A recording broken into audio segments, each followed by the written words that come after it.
Yes, Dante. Magandang tanghali, Aga. Nagtungo nga dito kanina sa harapan ng Department of Justice ang ilang grupo. Kabilang na dyan, Aga, ang grupo ng mga mamamahayag. Ang kanilang panawagan ay pawalang sala o akwital ng journalist na si Frenchie May Cumpio.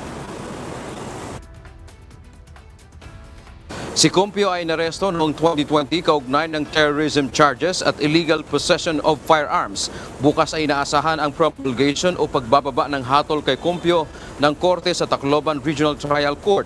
Ayon sa mga kasamahan ni Cumpio, gawa lamang ang 2 kaso laban sa kanya at matapos ang 6 na taong pagkakabilanggo ay dapat naan nila itong lumaya. Noong 2024, bumisita si United Nations o UN Rapporteur on Freedom of Expression na si Irene Tan kay Cumpio sa kulungan at sinabi nitong dapat ipawalang bisa ang terrorism charges laban sa kanya.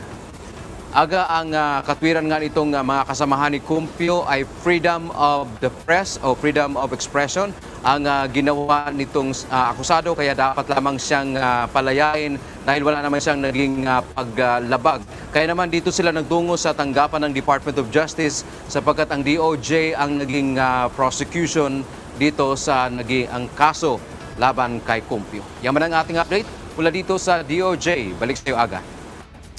Maraming salamat, Dante Amento.